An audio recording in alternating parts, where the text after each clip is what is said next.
Doctor Mohammad ইউনূসের আবির্ভাবের পর ম্যাজিকের মতো বদলে যাচ্ছে বাংলাদেশ। শক্তিশালী পররাষ্ট্রনীতির কারণে যুক্তরাষ্ট্র, চীন, রাশিয়া কিংবা পাকিস্তানের মতো দেশগুলো বাংলাদেশের সঙ্গে গড়তে চাইছে মিত্রতা। পাশাপাশি শক্তিশালী সামরিক বাহিনীও দিচ্ছে হুঙ্কার।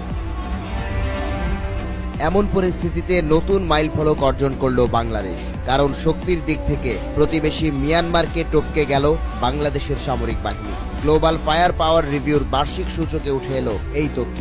বর্তমানে বিশ্বের ১৪৫টি দেশের মধ্যে বাংলাদেশের অবস্থান ৩৫তম, আর এশিয়ার ৪৫টি দেশের মধ্যে এ অবস্থান ১৭। চলতি বছর বাংলাদেশের ২ ধাপ উন্নতি হয়েছে।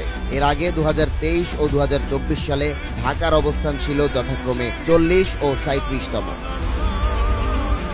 প্রতি বছর ৬০টি বিষয়ের উপর ভিত্তি করে এই তালিকা প্রকাশ করে গ্লোবাল ফায়ার পাওয়ার.com, যার ভিত্তিতে প্রদান করা হয় পাওয়ার ইন্ডেক্স স্কোর। ক্যাটাগরিগুলোর মধ্যে রয়েছে সামরিক ইউনিটের সংখ্যা, আর্থিক অবস্থান, লজিস্টিক সক্ষমতা ও ভৌগোলিক অবস্থান।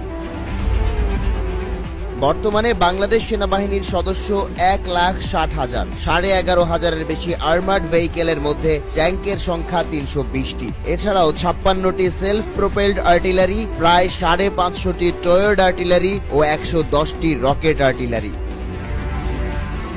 অন্যদিকে ২৫,০০০-এর বেশি সদস্য সমৃদ্ধ নৌবাহিনীতে রয়েছে ৭টি ফ্রিগেট, ৬টি করভেট, ৬১টি পেট্রোলিং ভেসেল ও ৫টি মাইন ওয়ারফেয়ার শিপ। ২টি মহামূল্যবান সাবমেরিন বাংলাদেশকে পৌঁছে দিয়েছে অনন্য উচ্চতায়। যদিও নৌবাহিনীর ভান্ডারে কোনো প্রকার ডেস্ট্রয়ার, এয়ারক্রাফট ক্যারিয়ার কিংবা হেলিকপ্টার ক্যারিং ওয়ারশিপ নেই।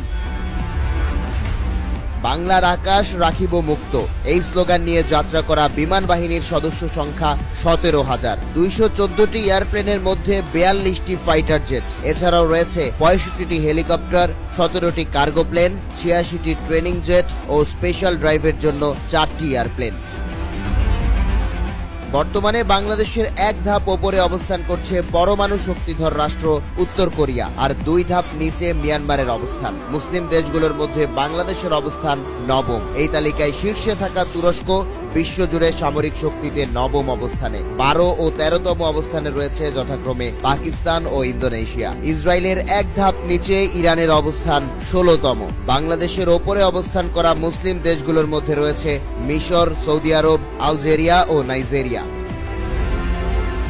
বিশ্বের সবচেয়ে শক্তিধর দেশ হিসেবে অনুমিতভাবে শীর্ষস্থান ধরে রেখেছে যুক্তরাষ্ট্র। ৩ বছর ধরে যুদ্ধরত রাশিয়ার অবস্থান দ্বিতীয়। তৃতীয় অবস্থানে রয়েছে চীন। চতুর্থ থেকে অষ্টম অবস্থানে রয়েছে যথাক্রমে ভারত,